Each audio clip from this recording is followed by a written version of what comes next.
multicolored smoke popped from our side. The pilot called out tree line and hut clusters with enemy movement, warned it was danger close. LT still cleared him hot. We were that pinned. The minigun spun up, high and ugly. A stream of rounds shredded the far tree line.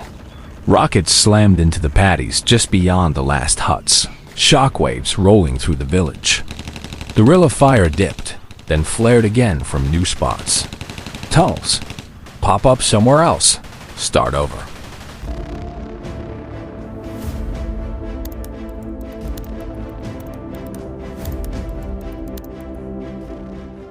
We'd been working that village for weeks before it tried to kill us.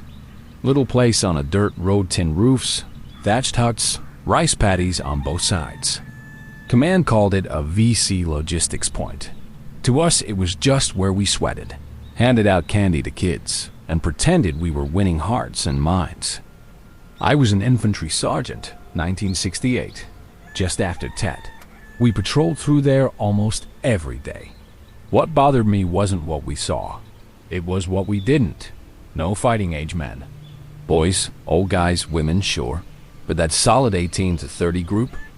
Finn, our interpreter men, just shrugged. They work far, he said. Many jobs, or they picked up rifles at night. That morning, the lieutenant wanted a coordinate search. Ring the village, go house to house, find weapons, documents. Standard. We went in after sunrise. Heat coming up, paddies shining, chickens everywhere. My squad hit the south side. First few huts were nothing pots, mats, kids staring at our gear. At one hut, there were 2 women and an old man with too much smile and not enough eyes behind it. While men talked to them, I noticed a corner mat that looked wrong, too flat, too deliberate. Move that, I told my guy, Ramirez. Under it, the dirt was fresher, slightly raised. Dig it. 2 shovel strikes and we hit metal. We cleared it off and popped the lid. Magazines, wrapped in plastic. Second crate, grenades. The old man's whole tone changed. He said something short in Vietnamese. Min went tight. What? He say? You picked wrong house.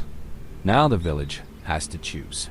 Before I could answer, automatic fire raked the doorway. We hit the deck. One of my guys in the door took a round through the shoulder and fell back screaming. Rounds tore through the hut, slapping the walls, knocking dust from the rafters. Contact front?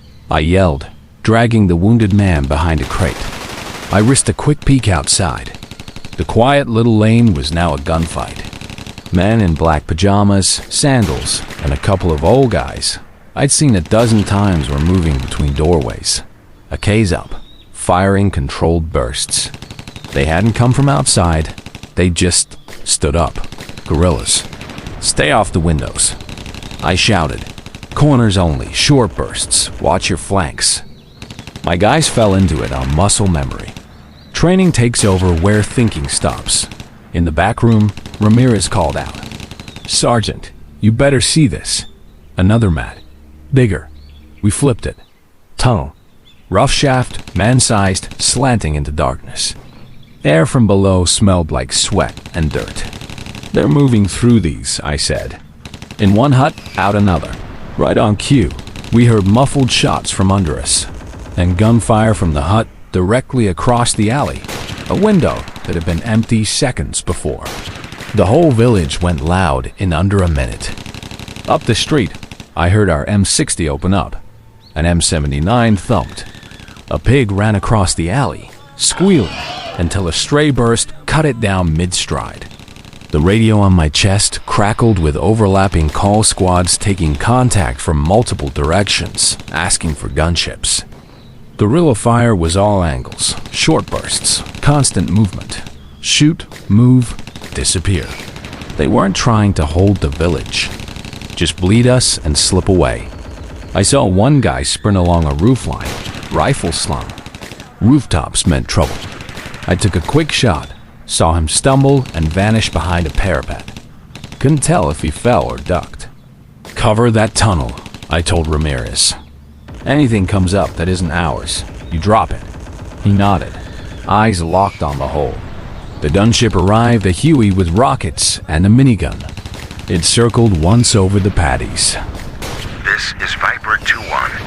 Mark your positions. Mark enemy positions.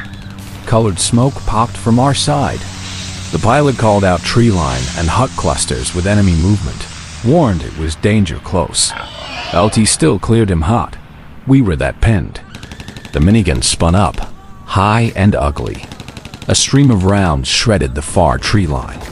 Rockets slammed into the paddies just beyond the last huts, shockwaves rolling through the village. Guerrilla fire dipped, then flared again from new spots. Tunnels. Pop up somewhere else. Start over. Fighting ghosts. At the tunnel in our hut, I heard shuffling, low voices. "Flash out," I said. I dropped a grenade down, pulled us behind a beam. The blast thudded up through the floor, dust puffing around our boots.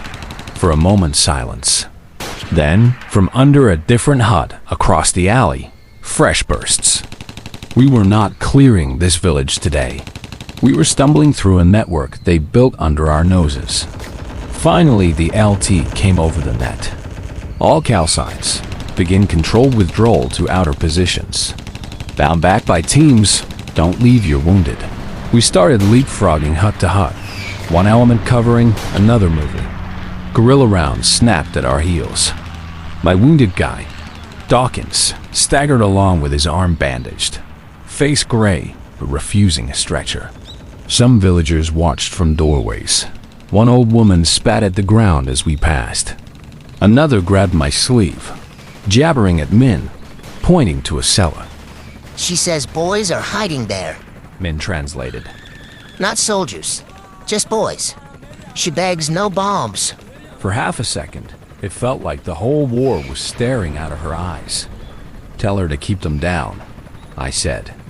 And away from anyone with a gun, we dug in along the edge of the paddies. Behind us, the village sat under a low haze of smoke. Artillery walked in on the far side first, then closer. Huts crumpled. Trees snapped. We hugged the dirt and waited it out.